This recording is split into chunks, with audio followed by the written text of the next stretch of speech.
I think for me, it's definitely working in a higher ed institution. Internal emails, like the things that you get from another department asking you to do something, they are some of the worst. And my husband's a professor and he gets a lot of emails with a lot of things he has to do. And he complains every time, like, this is a wall of text. How am I supposed to know what I'm looking for? Like, I don't have time for this. So a lot of that are things that I was hearing and inspired this. Hey, welcome to the Higher Ed Storytelling University podcast on the EdUp Experience Podcast Network. This is a show dedicated to helping higher ed marketers tell better stories, create better content, and enroll more students. My name's John Azzoni. I'm the founder at Unveiled, and we're a video production company working specifically with college marketing teams to make it easy for them to scale up and even automate their student and alumni success stories through our subscription approach. And you can learn more about that at unveiled.tv, and that's UNVEILD.tv. If you're listening to this podcast for the first time, go ahead and subscribe. We'd love to have you. And if you're wanting your college or university's content to resonate on a deeper emotional level with prospective students, with alumni, with parents, whatever, I want you to subscribe to my free newsletter. Every week I send out tips and insights on creating more emotionally resonant content, including examples and best practices from other institutions, articles and blog posts, that week's podcast episode, and much more. So head over to unveiled.tv/newsletter and sign up. All right, let's get on with the show.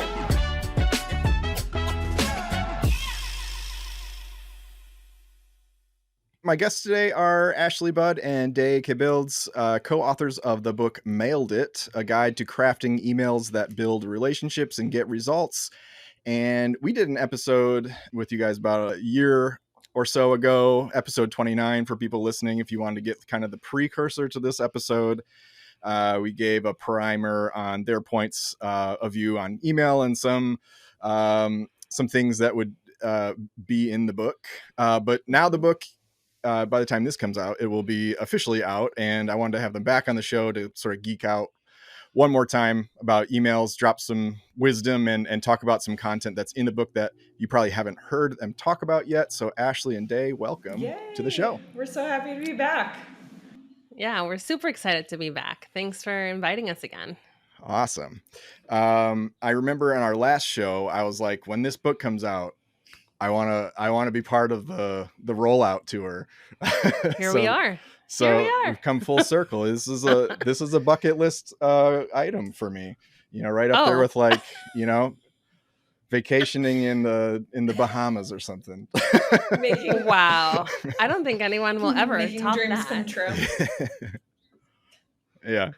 So in the spirit of, getting to the point, which is something that I've learned from you guys, so sort of like, in your emails, like, don't be cute. Just like, what is it? What do you want?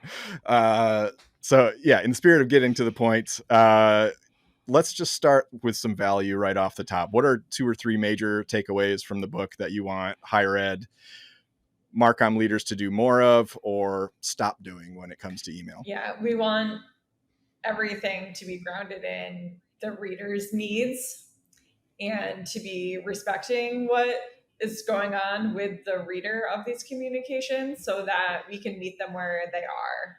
And I think a lot of marketers agree that we're trying to get the right message to the right person at the right time, but we're not spending enough time thinking about what is happening with that person when we reach them.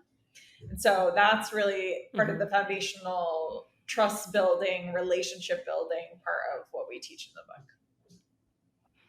Yeah, that's one must. If that's not there, the rest won't work.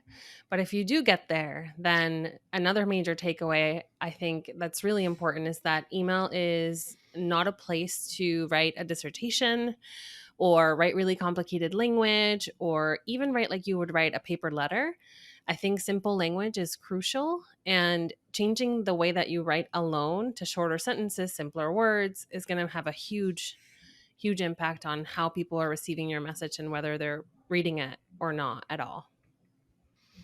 I love that. I think people in their like LinkedIn about me section could use a little piece of that advice too. You guys should do like a follow-up book on LinkedIn about me sections and just like how to like not talk like a corporate robot. How to not talk.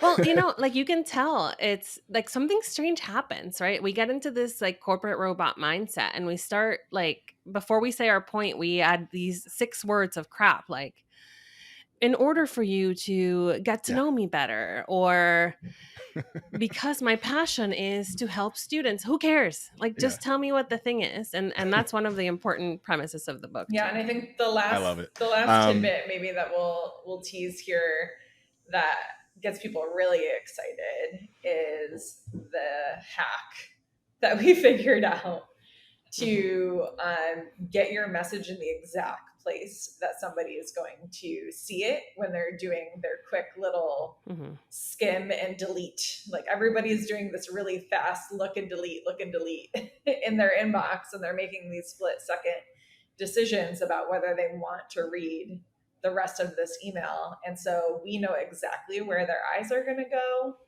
in those 2 seconds, and we show you in the formatting of your email how to hack it, how to leverage that bit of information, because humans are super predictable and their eyes are doing the same reading pattern over and over. And so we can hack that reading pattern and make sure that even if they're just going to glance, they saw what you wanted them to see in that 2-second glance.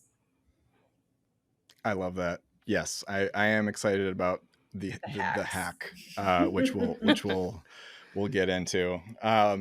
For people that from my audience that maybe didn't listen to the previous episode or don't follow you on socials and whatever, give us a little primer on who you guys are and why you wrote this book.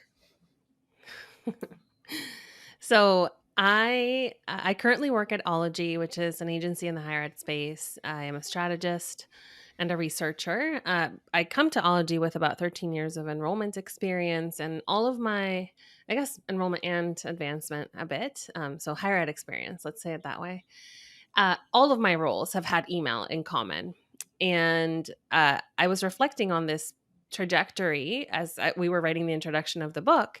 And email has just always been the thing that I knew that I could do better and that I could fix and that I could improve. So I started testing things myself within my own jobs, first in admissions, then in annual giving, then in recruitment and admissions again. And that's where a lot of what some of these hacks and some of these like really specific how-tos are coming from, years of iterating and testing and seeing like really significant changes in how people receive the messages that I sent. So Ashley and I met at Cornell during one of those roles for me, and she will tell you about how she was leading one of the teams that I was working with and her journey into email too. Yeah, I have always been in higher education, and I've always had this digital through line in my work, probably because I am a millennial and my first job was handed software because I knew, not that because I knew the software, but because I knew how to click buttons and learn Use a computer things quickly. So I kind of always had digital projects, and email for sure being part of that. Like I said, in higher ed my whole career. I moved to Cornell in 2013, and when did you get there, Day? 2016. Yeah. And I'm still there at Cornell, still doing a lot of really interesting digital strategy work, but now also working with other colleges and universities and some small nonprofits to help them with their digital strategy. Awesome. Love it. So, all right, I wanted to ask you about a couple quick fire questions. Are you guys like inbox zero people? Right? I am an inbox zero unread, but I am not a folder person. Like it's all in there, but it's always unread. Always 0 unread. I really like to be zeroed out, and I am a folder person. But it has not, like, I think I get there twice a year now because I am too much for even myself. Yeah. So I'm neither of those. I opened my inbox today and I have 14,632 unread Oh, emails. But that gives me anxiety. the thing is, they're all the important ones. I'm on it. How do Like, you you know, distinguish? I have a Yeah. system. So like I have mine set up where like the starred emails are at the top. So if it's like something I need to come back to or something I actually have to read or whatever, I'll star it. So the Mm-hmm. important action oriented ones are at the top of my inbox and I just keep track of those. But the rest, it's like, I mean, I'm looking at a marketing email from some digital asset management company because I went to some webinar and I Mm-hmm. haven't clicked on subscribe yet. Mm-hmm. I got 20% off photo book orders from Google Photos. I mean, it's all stuff like that. Like it's, Yeah. so it's not even worth the energy, the To caloric delete it. expenditure to click the mouse on some of those things. um, And this is why we say that trust is first, right? Maybe you shouldn't be getting those emails at all. yeah, there are emails that I do read. Ashley's, I read yours when they come in. I read, in the on the topic of like people kind of like scanning real quick to like figure out if they want to open something. Allison Tercio, I was like really impressed with her preview text line on her higher ed marketer digest that she sent. It was something like, need help with your higher ed budget? Answer inside ... And I was like, that I emailed her, I was like, good job, that was good. Yeah, we should use the inbox to tell people what's in the email so that they open it, not to trick them to opening the email to figure out what's in there. Right. Absolutely. Quick break here to tell you about how you can scale up your student and alumni success stories without taking on a bunch of extra work to manage with our video storytelling subscriptions. Look, making even one video takes a lot of legwork. There's lots of steps to go through to hire a video vendor, herd all the cats, and then you usually get one video out of that. But what if you could do a similar amount of work, but this time get a year's worth of storytelling content that you can use across the board to highlight your various programs, where pretty much all you had to do was find the stories and hand them off, and even that will help you with. Well, at Unveiled, our aim is to take the friction out of telling great stories. So whether you're a big school or a small liberal arts college, you can tell compelling stories all year round and fill your content calendar with video content. And we can get this done for you virtually anywhere in the world, certainly anywhere in the US. The way it works is we're going to batch shoot a year's worth of content and then every month drip out to you one new student or alumni story, along with a whole package of additional video content. So you'll get the full length story, which is usually 2 to 3 minutes. You'll get a 30-second and a 15-second cut down of that story to use in various shorter contexts. And then you'll get 8 topical videos. And those topical videos are like, while we have this student sitting here on camera, let's ask them whatever we want. We'll work with your school to come up with a list of questions that touch on those things that you like to promote. So maybe it's scholarships or career development opportunities or on-campus housing or whatever it is. So that's the package of videos. You'll get that package every month, every single month. And not only can you take those polished videos that we deliver to you and crop them vertically and, make great TikToks and Reels content, but you get to keep all the raw B-roll and interview footage that we shoot. Imagine the possibilities of 12 students or alumni following them around for half a day in classes, in labs, in whatever other visual contexts. And that's just an entire library of B-roll that you get to use forever and repurpose at no extra charge. It's all included in your subscription. So head over to unveiled.tv, that's unveiled.tv, and check out our work. You can find pricing information there as well. And if you'd like to chat further, you can book a call with me on the website there, and I'd be happy to talk about how we might be able to support you and also answer any questions you may have. Okay, back to the show.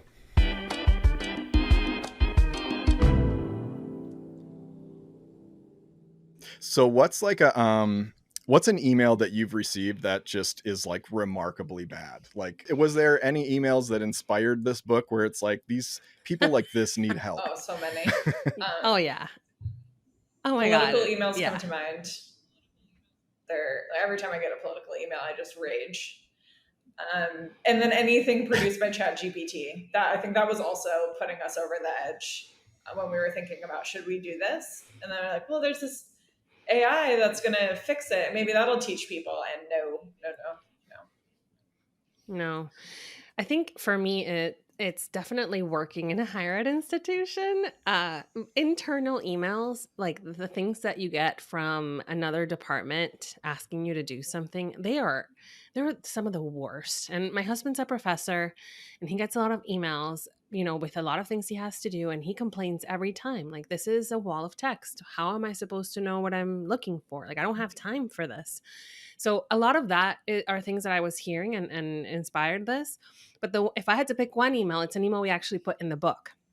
It's a fundraising appeal from uh, a race organization, like an organization that organizes a race, a marathon. And they were raising funds to support local shelters so that kittens and puppies would not be euthanized. And the original email is like, you can't see that at all. There's a picture of like a vodka brand, there's a picture of a dog, there's the name of the race, there's like the Giving Tuesday logo. It's so many things happening that you miss the "hey, we got to save these pets" message. So that email, I use it over and over in all our workshops, and it really shocks people when you put what we're writing and what we're teaching into practice, how much quicker you actually see, oh, they're asking me to give $10 so that these puppies can Yeah. live. So that's the email. If I had to pick one, and it's in the book. Okay. I like that. My favorite example from my life is I have two daughters. One's 9 and the other one's almost 7, and they're both in elementary school. And so we I've been getting a break from the summer, but like during the school year, Oh, I oh am my God. getting multiple emails per week from the Yeah. principal, multiple emails from the week from the office lady, and K to they're 12. insane. They K are to so 12 is We long. so should do bad. a K to K to 12 12 is tour. notoriously Yeah, bad. it is. I agree. Yeah. And it's, well, I'm not going to say it's all really important, but there is really important stuff buried in those messages. And it's like, I've got 3 of them now. I need to take 30 minutes of my life to try to unpack what in here it pertains to Yeah. me and my child. And then you do that. And how many days a week are you spending 30 minutes just trying to decipher what are in those emails? Yeah, those are bad ones. The one I had to use AI on this one last year because it was like when school was starting this past year, it was instructions about the car drop off line, which are important. Like, I want everyone to follow the rules in the drop off Mm-hmm. line because I don't have time to wait for you to like spoon feed your child, and like Mm-hmm. get out and like hug them and stuff. Like, go, drop and go. And so there were instructions about how to do the drop off line. And they were buried in this like novel of an email. So I put it through ChatGPT, and ChatGPT was like, all right, pull up, like then move up, and then do this, whatever. So I'm like, that should have just been the email. You should have sent that back to them. Like, honestly, my husband told me it wasn't the drop off line, but I recommended ChatGPT. I was like, he got an email that was like, 10 kilometers long. And I'm like, just put it in ChatGPT, tell it to pull out the actions and send it back to her. Yeah. But he didn't. So speaking of long emails, and you hinted at this hack, Ashley, I want to talk about the F email method, because I think that was one thing like last year that I got really excited about when I was kind of researching the stuff that you guys, your points of view. I got really excited about this F email method. So I want to like explain what it is, and what are they going to get out of the book from this? Yeah. So we're borrowing some very well known and very well researched UX and design methods from web design. So what we found is back in the early 2000s, when websites were super plain and they were just text on a simple background, the Nielsen Norman Group did a bunch of readability studies where they kind of recorded what the pupils do, like where do the eyes go, what do those spots look like, and what they found back then, when again websites were super plain, is that the eyes follow a natural F pattern. So that's a top line, it's a second horizontal line kind of halfway through, like a little bit further below, and then a left hand scan. This since then they've done this kind of research again, what they found, which is cool, is if you speak a language that's right to left reading language, the F is inversed, it's flipped. And in mobile, it follows a kind of very similar flow, but it's obviously a little bit longer, and then headings play a more crucial role.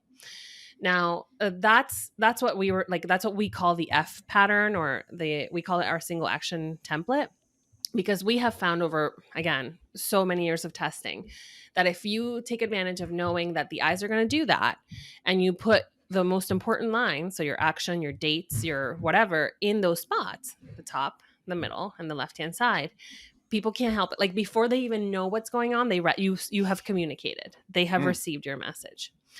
And so we love that one when the email is short and it has one thing. And then over time, with, again, the evolution of web design as well, we know designers know how to move the eyes around a page. And so a very similar thing can be mimicked in email if you're writing an email that is a bit longer, like a newsletter format. Where what people do is something called a layer cake reading pattern. And that's heading, heading, heading, heading, heading, basically. And nobody reads the blurb that's in between those, unless there's like a link or something that looks different, because then the eyes will go to the thing that looks different, right? So we have made a newsletter template as well, and both of these are available on our website. That's like heading link, heading link, heading link. And if you do that, people can't help it. It just happens before they even know what's going on. They read it. Interesting. Yeah, I love that. And that's kind of like my newsletter is sort of like that layered cake. And I think, people can kind of skim through, and I don't expect anyone to read the whole thing. I have like a handful of people that do click on everything, and I'm like, wow, good for you. You sent a newsletter today and I clicked on a little thumbs up. Or when was it? Yesterday? I clicked on a thumbs up because it was about our book. Yeah. You're like, if it's about me, I will like it. I will like it. No, but honestly, I subscribe to your newsletter, Dawn, and I like it a lot. Like, it entertains me a lot. I'm not your customer exactly, right? But I'm a fan, and I learn a lot from you. So you attended one of our workshops and you implemented some things. What have you noticed in your newsletters? What has changed? Oh, who's asking the questions here, Dave? Me. Yeah. So I did attend one of your workshops. I loved it. It was great. And so I think the biggest thing was click-through rates were pretty low coming into that workshop. And I noticed, like, people would click on like maybe one thing at the top of the email, but they wouldn't make it all the way to the bottom. And I don't know which one of you said it. It was something about like, give them some low stakes thing to click on, in the beginning, and just get them in the habit of clicking. And I was like, oh, that's a great idea. And at the same time, I had been experimenting with like LinkedIn polls, and I was surprised at how many responses I was getting to these LinkedIn polls. So I was like, well, maybe I'll just kind of translate that over here. And so I started asking some like, Marcom related questions, and then once in a while, like throw in like a pop culture thing. But people were clicking on that. And then I noticed like just a dramatic increase, probably like a 5% increase in click-through rate. I think but most importantly, people clicking all the way through. Some people would go straight to the bottom and click something. It like really solved the problem of people just kind of like, whatever's at the top, if I care about it, I'll click on it, or maybe not. Before the workshop, I had implemented the thumbs up and thumbs down thing, which has been mildly helpful. I one problem I've been running into is like the robots. Like, if someone has a spam filter, they gravitate right to the dislike button. So like, I have asked people that have pressed the dislike button, I'm like, why did you press that? And they're like, I didn't press that. And I'm like, oh, okay. So certain contacts have a filter in their, email service provider that's going and clicking all the links. So I've had to learn how to kind of filter out some of those. But I do like that, just an opportunity for people to give feedback. And it's helped me to learn, what do people like? Because I, at one point, 2 emails in a row, at the bottom of the email, I had put like, here's a content idea for you. And it was like about Jojo Siwa, or transforming into this Dark Lord artist or whatever. And I got like 5 people like clicked the like button, and then I did another one again, like here's another content idea. Here's something you could spoof is the Mike Tyson Jake Paul fight that's coming up, and all these trending TikToks were coming out that were spoofing that, and then a bunch of people like that. So I'm like, okay, so part of my newsletter I think should be people want to know trends in the video industry and the content industry, so I've tried to like take that into account. And Day, you gave me some tough love too, because you were like, I was like, why? I was like, why didn't? Because there was one week where I had a Starbucks card behind the poll.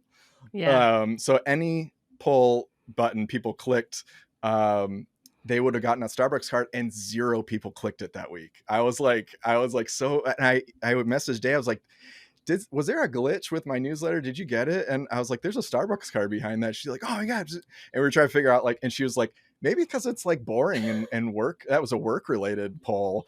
Cause it was like, what kind of content do you typically consume or whatever? It was like too serious. And I had just come off like a Britney Spears poll in the week before that. The vibe was totally different. Yeah. So I took that to heart, and since then, mostly the polls are just very silly pop culture. The one this past week was it was a meme of like this old piece of like antique heirloom furniture, and it was like what my grandparents left me, and then it was the next beside it was like a little IKEA like white particle board box, and it was like what I'm gonna leave my grandkids. Same. Just so like same. The garbage furniture that we have, like none of it is worthy of passing down. And I asked, do you have a piece of furniture that you're going to pass down? Has nothing to do with higher ed marketing, but people click on that stuff, and there's always like a funny GIF on the landing page that they land on that's related to what their response was. So yeah, I think that's one thing. And making it skimmable, just realizing that people aren't reading this start to finish. So I need to include things that are kind of all stages of the funnel. I had asked, I think you and I talked in response to one of your newsletters, Ashley, about that. If you have a newsletter that's kind of like multiple audiences receiving it, then you don't necessarily have to segment those audiences like into such granular things, but just make sure there's something for everybody there. So I've kind of keep that in mind every week. The other thing, subject lines being about what the email's about. And then the other one was using the pre-header or the preview text wisely. So one of the things someone said in the workshop was say what the and more is about, like, because that's what I used to do. I'd be like, this, it's I would put the subject line, like in the subject line what it was about, but I would always be like and more, Yeah. and then I would put in the preview text this week's newsletter. I'm like, man, it made me realize that that's such a waste of preview text, and it made me realize how often I actually do read people's preview text. So so this week's was like it was like best short form videos in higher ed, and then in the preview text it was like plus heirloom furniture and blah blah blah and blah blah. And so my open rates are great now. I mean, like consistently over 50%, and I have a pretty targeted list. I mean, in the last week I have broken up with the idea of this whole like lead magnet and then send people emails for the rest of their lives that they don't want. So people that sign up for my newsletter are they want that content that I'm promising. And so the open rates are very high. I mean, consistently above 50%, click-through rates 10 or 11% every week. That's pretty good. That's good. It is. And I think the macro part of this, whenever I teach about the clickbait, I'm always like, there's a method to this, because your listeners could be like, well, of course people are clicking on stuff because you're just giving them, like, what does that have to do with your business, right? Like, you're giving them this fun stuff, like, how is that helping you? And it's helping them have a relationship with you, right? Like, they are going to come, They're going to see when they get an email from John, like, oh, I want to open this because it's going to make me smile, or like I know that he's going to put something good in there for me, and there's probably going to be something in there that I want to click on. And so if you know that about an email that's in your inbox, you're going to behave differently. You're like, it's not going to be an automatic delete. It might be one that's like, oh, I'm going to star it and come back to that later, right? Or like, oh, I'm going to take some time. I know I need more than 2 seconds on this email, and I'm going to take that time. So you're building this relationship with the readers that it drives the activity and it keeps them coming back. But one of the other things that was happening is your deliverability was increasing too. So if you had a really strong email that like more people clicked on, the next one's going to get delivered better, and it's not going to be in promotions or spam. Like it's going to be in the inbox because the last one people were clicking on. And so it's creating this like unconscious habit is what I really am trying to get people to, that whenever they see an email from me or you or university, they automatically know like, oh, that's what I want, because we've done the work to build that trust and to prove to them that we're going to give them things that they want, that they feel good about, that are helpful, all those good things. Yeah, and that's the other thing. Yeah, the poll at the top is like a great relationship building, and I think most of my readers are like millennial and beyond. I don't have a lot of Gen Z, so most of them, it's like if you watch Super Bowl commercials, they're all like they got like MC Hammer and like TLC because they know the millennials are watching. Yeah. So like I had one poll that was like, were you like die hard like Real World or Road Rules? And then the next week communicated what the results were from that poll, and then I gave everybody an update on what Puck is doing today. I like found Puck's from Real World. He was the very first Real World villain. Found his Instagram, and oh my god. So it's just fun, but it's fun, and I think it builds a relationship with readers.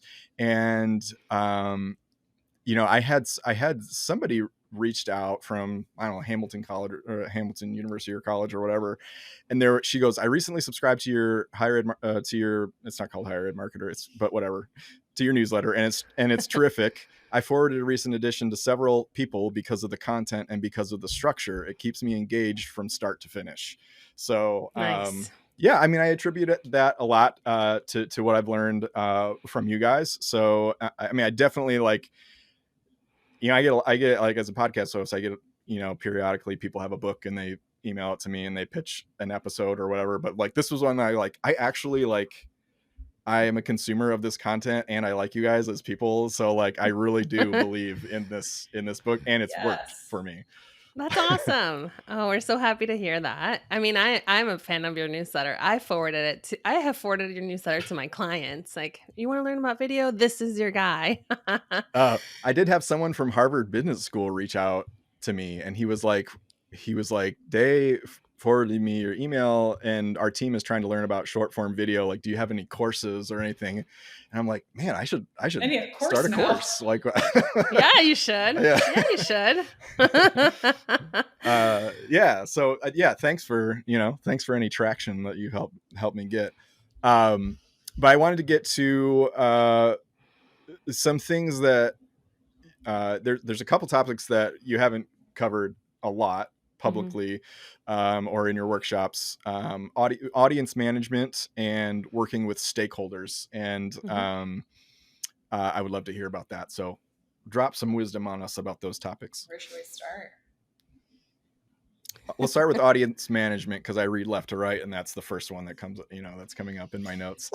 Audience management, yeah. I think part of why we don't fit it into our 3-hour workshop, which is already extensive, is because it's so dependent on who, right? Like, if I'm trying to get colleagues at work to do something, it's an audience of a handful.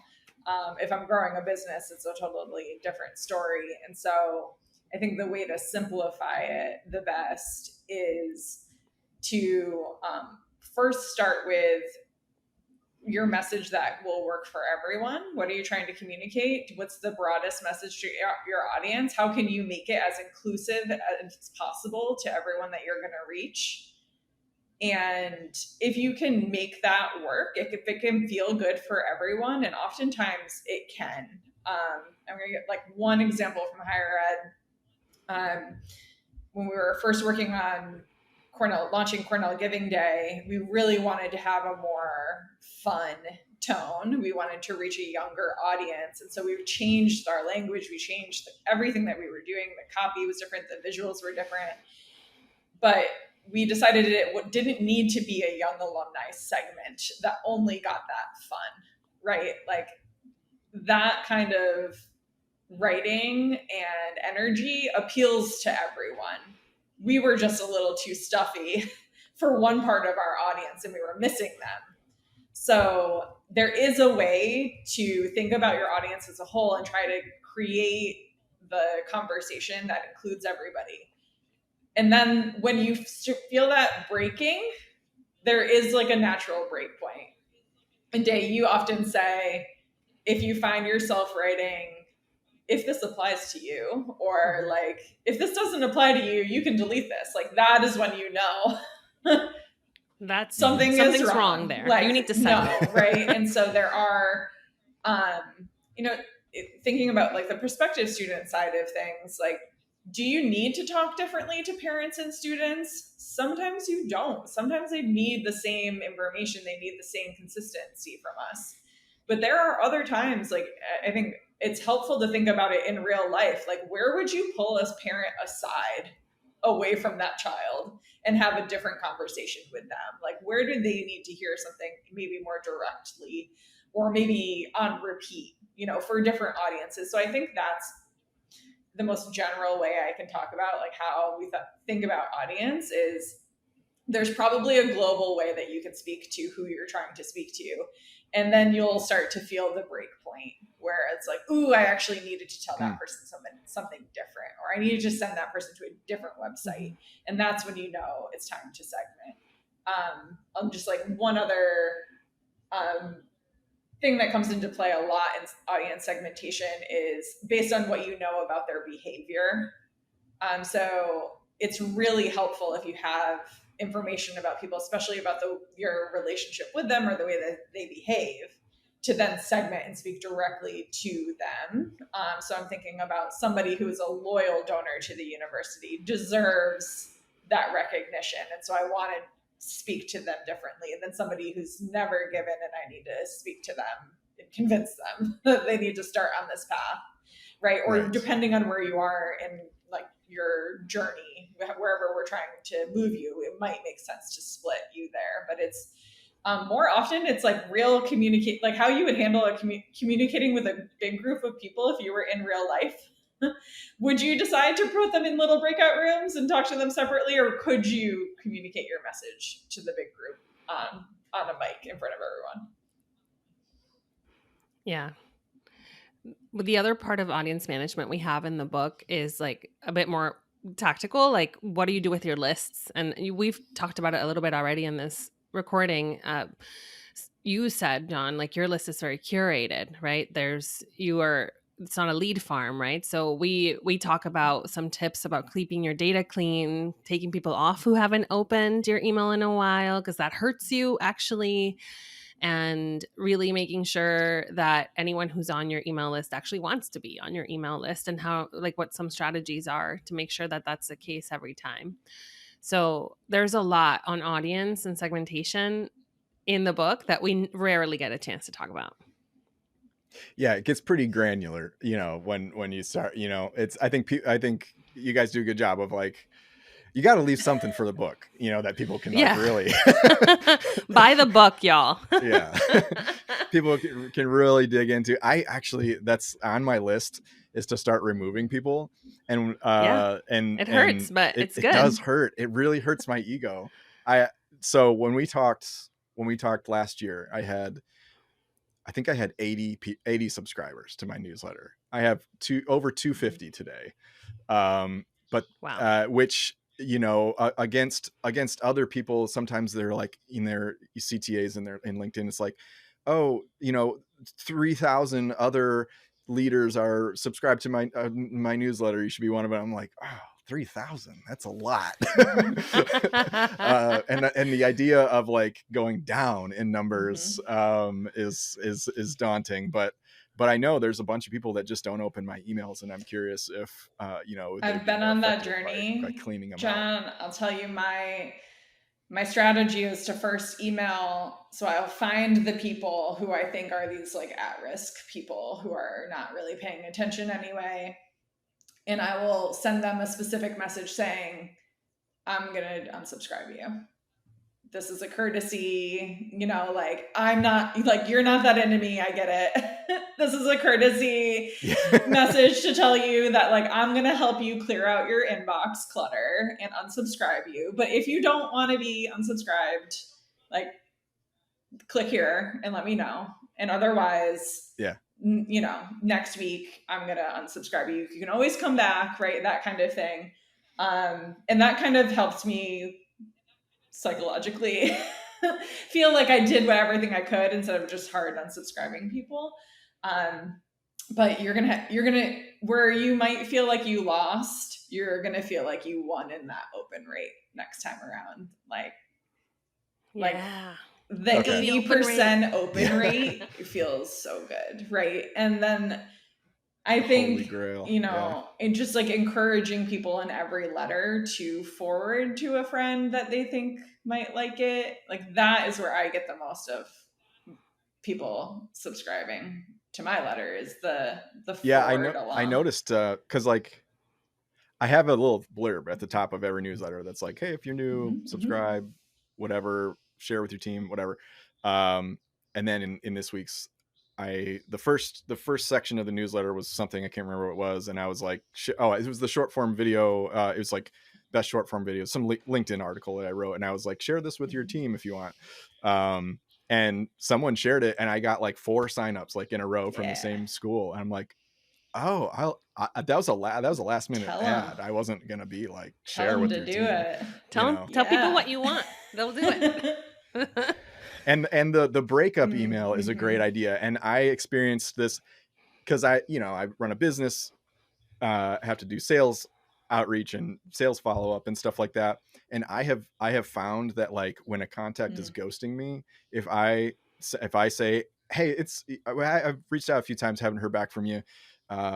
This will be my last time to follow up unless I've got you wrong and you actually are interested. So I had like two schools that were like deals that had gotten all the way to the finish line for like our subscription thing, and then they just decided to like ghost me for 2 months. I'm like, what was the deal? I'm like, yesterday I was like, all right, I'm just gonna send them a breakup email. Like I'm like, it's like taking every ounce of me because I just want to be like, maybe you want to, maybe you still want to, do you still like me? But I was like, all right, I can see you're not interested, so you know where to find me. And both of them responded in like 10 minutes. And I got an answer from both of them. So one was still interested, one wasn't. Yeah. So but now you know. Yeah. So that's a good idea. That's a better way to engage people, I think, is to call out the fact that you're clearly not opening these emails. Yeah, so and I did have people write back after I unsubscribed them. Oops. That they weren't downloading images, right? Like, so they were just reading, and my emails are very lo-fi. Like it is basically plain text. And so I wasn't getting it looked as if they weren't opening it because they had put those filters on for me not to see. And they're like, no, please don't. Like I read your email every week. Like don't unsubscribe me. I'm like, my data says you have not opened, but they weren't. The data does not They weren't lie. Downloading the token. And so, okay. So there might be some, that's why it's like worth the outreach, right? Like it looks like you're not maybe, and I also think that like, is it a filter? That is real it you? empathetic, like, hey, we know the inbox is a mess. You could be like, I have 14,000 unread emails. You're like, I don't want to add. I don't want to be one of yours for you. And if I am, I'm going to do this for you. Yeah. I love that. Okay, we got like 10 minutes left. I have a question. So I did ask in this week's newsletter for people to submit questions. I was like, I will be lucky if I get one. I did get one, so I'm lucky. So, people are very, I mean, reluctant to actually like engage and like reply rates. And so like when I get an email, like I respond. I give senders the gift of a reply. Like Brian Piper, I talk to him all the time, like back and forth from his emails. Yeah. And Jamie Hunt, her and I, talk anyway. Yeah. It's a little treat. Anyway, but Corey Glover, he has replied to my emails a couple times. Corey Glover, marketing leader at University of Michigan. His question for you is: higher education writing and design across the board between web, print, and certainly email tends to be long, formal, and more often than not focused on just relaying information instead of true conversational storytelling. Any tips on convincing departments across campus to make shorter, friendlier content and email design and make their email design the standard practice? Yeah, this is such a, there's actually two things in here that are the kicker. I think the bigger one that he didn't directly ask is, if like I'm being told to push out all this institutional messaging, where's the room for the relationship? Like how can I do a fun poll? How can I convince people that the stuff that doesn't really seem like it's university stuff is what I'm like allowed to communicate, right? I think we hear that a lot because we try to teach it, like do this fun stuff, build a relationship, think about your audience. Don't think about the university needs, think about their needs. But how do you convince people? How do you balance that? How do you weave it in? That's kind of the bigger thing that I'm trying to unpack for people. But the formatting and the style and all of that plays into a quality email too. And I think the answer for both is probably, can you convince them to test something different? Yeah. Test it. Can you convince them? Yeah. Can you pick one campaign, even like one email? Can you pick one and show the results? Because it's really hard to argue with feedback, right? Like, let me show you the feedback that we get. Or if we get negative feedback because you think I'm being too informal, like let's see if that's real. So if you have to do an A/B test even and send it their way and then send it this way, or if you have the ability to take a whole campaign and try to run that whole campaign using different style, and compare it to this other style that you're pretty sure isn't the best. Yeah. Yeah, I think we got to this point where we are with the certainty about these things by testing it ourselves. Like we too were in jobs and situations in which someone didn't believe it was going to work. And we, you can either do a pilot, you can do 10% of your audience, you can do an A/B test.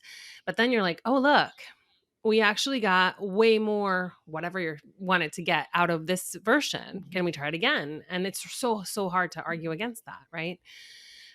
The other thing that I would say just in general with this idea of it's long, formal, and not focus on relaying information is, that's a common higher ed conundrum because we think we're institutions of higher education, so everything has to be very academic, but not in the inbox, right? And I think we talked about this before. Like, imagine if you were just speaking to these people in person. If it was in person, how would you address them? What would you say? What kind of conversation would you have? Just take that and put it in the email. The email doesn't have to be a thesis. Like if you had to put email on a spectrum between conversation and academic thesis, it's conversation. It's not academic thesis. So that's how people read email. That's how people interact with email. And nothing we say, nothing you say, nothing is going to convince a higher ed leader who's not wanting to be convinced, except your own data showing them that it works.